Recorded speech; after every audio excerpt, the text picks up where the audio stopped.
आभारी आहे. हो साहेब, आभारी. धन्यवाद. अध्यक्ष महोदय, आपण मला अर्थसंकल्प 2026-27 वर बोलण्याची संधी दिली त्याबद्दल मी आपला आभारी आहे. साहेब, 26-27 अर्थसंकल्प ज्याच्या खर्चासाठी 7,69,000 कोटीच्या वर ही तरतूद करण्यात आलेली आहे.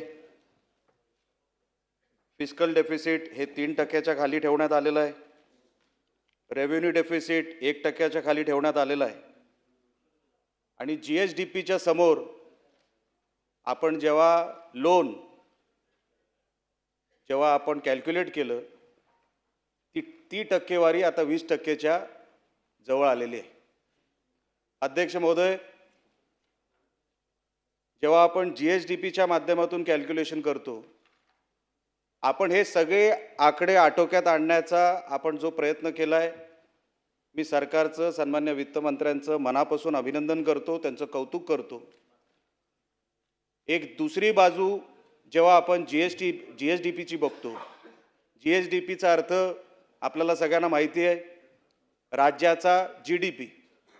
आता राज्याचा GDP जेव्हा आपण बघतो तो 51 लाख कोटीचा आहे. अध्यक्ष महोदय, 51 लाख कोटीचा आपला GSDP असल्यानंतर आपण त्याच्यावरती लोन कॅल्क्युलेट केला तर ती अमाऊंट 20%वर आलेली आहे. अध्यक्ष महोदय, तुम्ही जर GDPचं कॅल्क्युलेशन, हा आकडा आला कुठून 51 लाख कोटीचा? कधी माहिती काढा अध्यक्ष महोदय. GDPचा आकडा हा अस्तित्वातला आकडा नसतो, हा व्हॅल्यू ॲडेड आकडा असतो. व्हॅल्यू ॲडेड फिगर आहे. प्रत्येक डिपार्टमेंटमधून काढलेली त्याच्यामध्ये व्हॅल्यू ॲडिशन केल्यानंतर जी फिगर येते त्याला म्हणतात GSDP किंवा GDP. आता ती झाली आहे 51 लाख कोटीची. त्याच्यामध्ये रेव्हेन्यू इन्कम तुम्ही इन्क्लूड करू शकत नाही, त्याच्यामध्ये तुम्ही रेव्हेन्यू एक्सपेंडिचर इन्क्लूड करू शकत नाही. तरी ती फिगर 51 लाख कोटीची जी आली आहे अध्यक्ष महोदय, त्याच्यावरती आपण लोन वजा करतोय म्हणून ती 20%वर आली. अध्यक्ष महोदय, आपण GDPची रक्कम 51 लाख कोटी आपल्या अर्थव्यवस्थेमध्ये वापरू शकत नाही. तो आधार असू शकतो, तो फायनान्शियल इंडिकेटर असू शकतो. जसं वेगवेगळ्या राज्यांमध्ये, वेगवेगळ्या देशांमध्ये GDPचा आधार घेतला जातो, तसाच आधार हा फायनान्शियल इंडिकेटर म्हणून घेतला जातो. त्याचा अर्थ तुमच्या अर्थव्यवस्थेमध्ये त्याची कुठे तरतूद आहे असं नाही.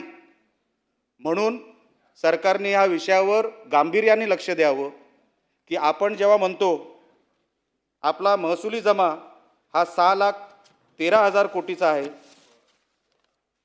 महसुली खर्च 6,56,000 कोटीचा आहे, जी तूट आहे ती 40,000 कोटीपेक्षा जास्त झालेली आहे. ह्याच्यामध्ये आपण कुठेही GDP मोजत नाही. GDP कुठे मोजतो? घेतलेल्या लोनवर, घेतलेल्या कर्जावर. म्हणून हे कसं टॅली होणार हे कुठल्या तरी अर्थतज्ञाला विचारल्यानंतरच मला असं वाटतं ह्याच्यावरती उत्तर मिळेल. कारण का अनेक वेळेला माझं डिबेट होतं काही चार्टर्ड अकाउंटंटशी किंवा वेगवेगळ्या तज्ज्ञांशी की अध्यक्ष महोदय, जेव्हा आपण व्यवसाय करतो कुठलाही, आपण व्हॅल्यू ॲडेड रक्कमवर कधी पण धंदा करत नाही किंवा व्यवसाय करत नाही. हा माझा एक्सपेंडिचर आहे, हा माझा इन्कम आहे, हा घेतलेला कर्ज आहे आणि त्याच्यावरती प्रॉफिट लॉस काढतो आपण, बरोबर आहे? मग त्याच्या आपण महाराष्ट्राच्या बजेट किंवा कुठल्याही राज्याच्या देशाच्या बजेटमध्ये कॅल्क्युलेशन कशावर करतोय? GDPवर. आपण खाजगी व्यवसायामध्ये कधीही व्हॅल्यू ॲडेड फिगरवर आपण कॅल्क्युलेशन करत नाही. त्याचा अर्थ मला म्हणायचं तात्पर्य असं अध्यक्ष महोदय, एका बाजूने देशामध्ये सर्वात मोठा GDP कोणाचा? तर महाराष्ट्राचा, 51 लाख कोटीचा. पण आपण दरडोई उत्पन्नमध्ये, पर कॅपिटा इन्कममध्ये आपण 5व्या क्रमांकावर आहोत. जर देशामध्ये GDPमध्ये आपण 1 नंबरवर आहोत तर पर कॅपिटा इन्कममध्ये आपण 5व्या क्रमांकावर कसे? आपल्यानंतरचं राज्य कर्नाटक, आपल्यानंतरचं राज्य तेलंगणा, ह्यांचं दरडोई उत्पन्न आपल्यापेक्षा जास्त आहे. आणि आपलं दरडोई उत्पन्न सर्वात जास्त GDP असून सुद्धा आपलं पर कॅपिटा इन्कम कमी कसं, ह्याचं कुठेतरी समतोल लागला पाहिजे. ह्याच्यामध्ये कुठेतरी आपल्याला कळलं पाहिजे की एका बाजूला 11 लाख कोटीचं आपलं कर्ज झालं, त्याच्यावरती कॅल्क्युलेशन आपण GDPवर करतोय, पण मुळात आपण 40,000 कोटीच्या आपण तूटमध्ये आहोत, डेफिसिटमध्ये आहोत. हे कधी भरणार, कसं भरणार, ह्याचं कधीतरी सरकारकडून उत्तर मिळावं ही अपेक्षा अध्यक्ष महोदय आपल्याकडून आहे. जसं मी तुम्हाला सांगितलं की हा सगळा सेक्टर आपला जो फायनान्शियल सेक्टर आहे, जो इन्कम सेक्टर आहे, तो सर्व्हिस सेक्टर आहे अध्यक्ष महोदय. मी वेगवेगळ्या विभागांवर बोलणार नाही, कारण का उद्यापासून ती तरतूद आहे. वेगवेगळ्या विभागांसाठी जी काही वेळ मिळालेली आहे ती उद्यापासून आहे. मी बजेटवर बोलण्यासाठी उभा आहे. तर मी बजेटवर बोलण्यासाठी जेव्हा आपण मागणी करतो तर आपण इतर राज्याशी तुलना करतो. अध्यक्ष महोदय, आज महाराष्ट्र सर्वात मोठा देशामधला GDP कॉन्ट्रीब्युटर असून सुद्धा आज आपण देशाच्या आर्थिक पूलमध्ये, म्हणजे आपल्याला केंद्र सरकारातून काय मिळतं, तर आपण 6.4% आहोत. आपण देतोय किती? डायरेक्ट टॅक्सेसच्या माध्यमातून 36%.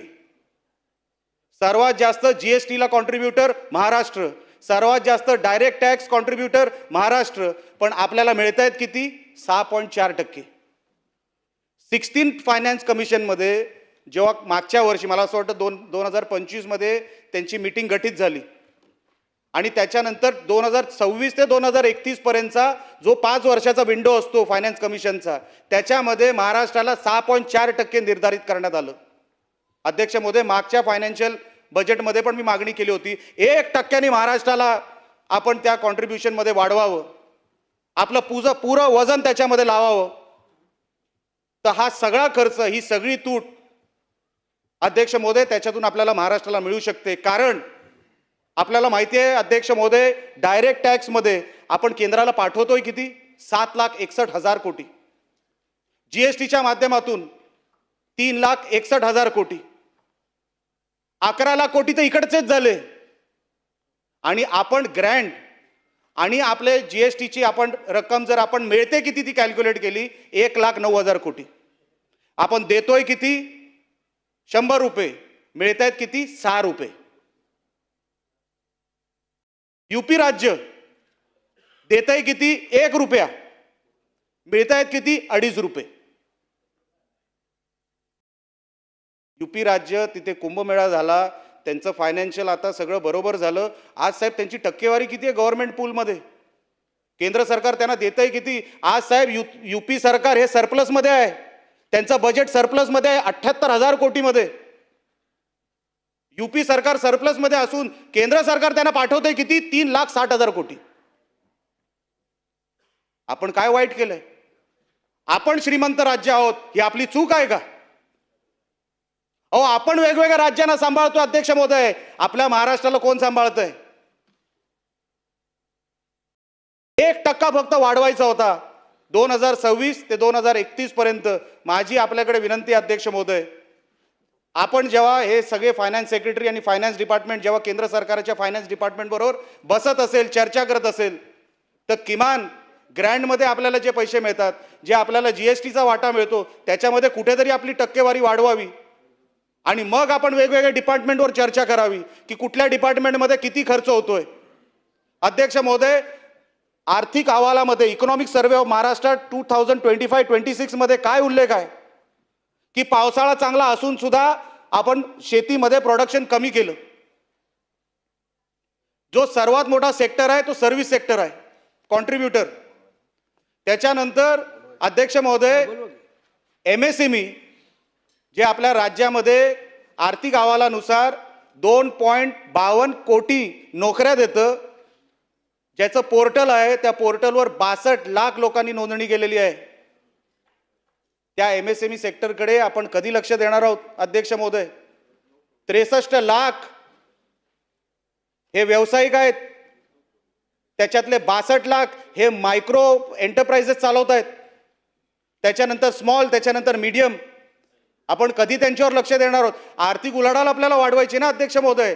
आपण केंद्र सरकारच्या पैशावर अवलंबून आहोत. आर्थिक अहवाल, हे माझं नाही म्हणणं आहे, आर्थिक अहवालामध्ये म्हणणं आहे की अजून पण आपण GSTच्या पैशावर अवलंबून आहोत? साहेब, आपण इन्कम सोर्स तयार केले पाहिजे. इन्कम सोर्स आपण तयार केले नाही तर कधी ना आज कर्नाटक राज्य, मला कुठल्या राज्याची स्तुती करायची नाही आहे, आज पण महाराष्ट्र कर्नाटकापेक्षा खूप पुढे आहे. पण कर्नाटक राज्य हे केंद्र सरकारवर डिपेंड किती आहे? फक्त 25%. मला एक सांगा अध्यक्ष महोदय, हे आपण कधीपर्यंत चालवणार आहोत? कसं आपण हे आर्थिक गणित बसवणार आहोत? आजपर्यंत महाराष्ट्र 1 नंबरवर आहे, 1 नंबरवरच राहणार, त्याच्यातून कोणच महाराष्ट्राला हलू शकत नाही. पण अध्यक्ष महोदय, मी जेव्हा केंद्रामध्ये म्हणजे पार्लमेंटमध्ये खासदार होतो तेव्हा अर्थमंत्री सन्माननीय स्वर्गीय प्रणबजी मुखर्जी होते. ते नेहमी एक वाक्य बोलायचे, budget depends on 3 things: economic reforms, social reforms and taxation. टॅक्सेशनमधला आपला सगळा पैसा जातो केंद्र सरकाराकडे. सोशल रिफॉर्म्स म्हणजे आपली लाडकी बहीण योजना झाली, शेतकऱ्यांची कर्जमाफी झाली, हे सगळे सोशल रिफॉर्म्समध्ये आपण मोजतो. आपल्या महाराष्ट्रामध्ये इकॉनॉमिक रिफॉर्म्सवर कधी लक्ष देणार आहोत आपण? काय आपल्या महाराष्ट्राची इकॉनॉमिक रिफॉर्म पॉलिसी? कोणतरी तिकडे 15 वित्त आयोग 16 वित्त आयोगाचे अधिकारी बसणार आणि आपला बजेट ठरवणार? हा 51 लाख कोटीचा GSTचा फिगर, सॉरी GST नाही, GDPचा फिगर, GSDPचा फिगर आला कुठून अध्यक्ष महोदय? तुम्ही माहिती काढा. ह्याच आर्थिक अहवालामध्ये आहे 25-26च्या. काय लिहिलंय त्या आर्थिक अहवालामध्ये अध्यक्ष महोदय? 2019-20 पासून ते आतापर्यंत 26-27 पर्यंत दरवर्षी GDP हा 5 लाख कोटींनी वाढला. कसा वाढला? अच्छा, एक पॅटर्न कशी आली? दरवर्षी 5 लाखांनीच कसा वाढला? साहेब, आम्ही जेव्हा त्याचा अभ्यास करतो की कुठलाही हिशोब आपण घेतो, आपण कुठलाही व्यवसाय करतो, दरवर्षी एकच आपल्याला एस्कलेशन मिळू शकतं का? एकच फिगर एस्कलेशनचा येऊ शकतो का? तर जेव्हा 2019-20 पासून ते आतापर्यंत आपण एस्कलेटेड फिगर बघितली GDPची, ती 5 लाख कोटींनी सरसकट दरवर्षी, पिन ड्रॉप सायलेन्स, कोणाला माहीत नाही, तशीच वाढलेली आहे. ह्याच्यावर कधीतरी आपण लक्ष द्यायला पाहिजे साहेब. आज 3% कॅप केंद्र सरकारने लावलाय. आज आपण 2.7% आहोत फिस्कल डेफिसिटमध्ये. जेव्हा जेव्हा 5 लाख कोटींनी GDP वाढतो म्हणून आपण 2.7% पर्यंत आलो अध्यक्ष महोदय. जर मागच्या वर्षीचा GDP आपण ठेवला, तो कसा वाढला तो नंतरचा भाग आहे. कदाचित वित्तमंत्री त्यांच्या मनोगतात ते सांगतील की दरवर्षी 5 लाख कोटींनीच आपला GDP कसा वाढतो, आणि तो 5 लाख कोटींनी वाढल्यामुळे फिस्कल डेफिसिट आपला 3च्या आतमध्ये अध्यक्ष महोदय.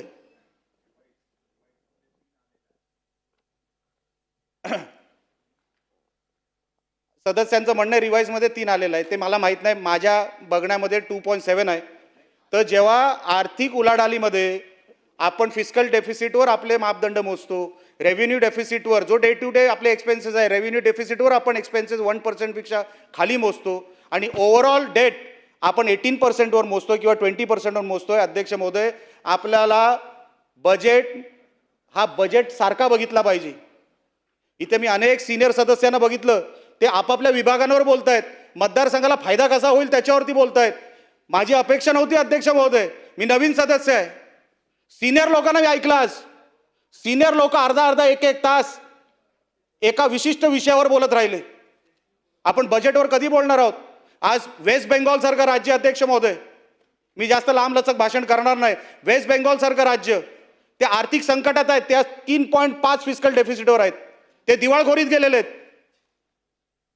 त्यांचं डेट रेशो गेलाय 25%च्या वर.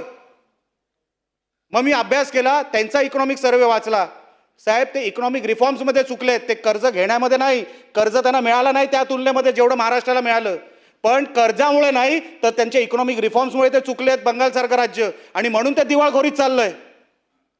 आपल्याकडून त्या चुका होऊ नये, आपण त्या चुका करू नये अध्यक्ष महोदय.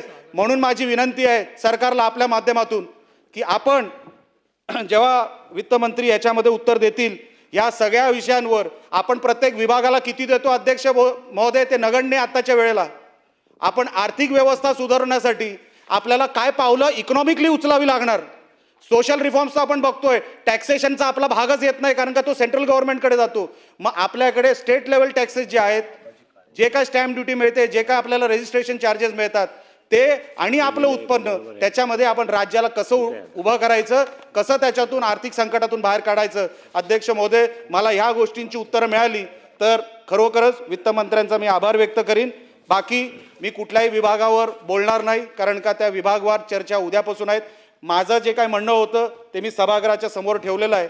कधीतरी राज्य सरकार आणि हे सगळे अधिकारी जे हे बजेट बनवत असतील, सचिव बनवत असतील किंवा फायनान्स खातं बनवत असेल, त्यांना माझं सांगणं आहे, हे सगळं करत असताना आपण आपलं आर्थिक परिस्थिती सुधरेल कशी, नुसता GDP वाढला म्हणून राज्य सुधारलं असं समजण्याचं कारण नाही. अध्यक्ष महोदय, फिस्कल डेफिसिट 3% आतमध्ये राहिलं ते कॅल्क्युलेट होतं GDPवर, त्याच्यामध्ये आपला थेट संबंध येत नाही. अध्यक्ष महोदय, कधीतरी या प्रश्नांची उत्तरं या सभागृहामध्ये मिळाली तर बरं होईल. मी परत एकदा आपला आभार व्यक्त करतो आणि इथेच थांबतो. धन्यवाद. श्री बाबाजी काळे.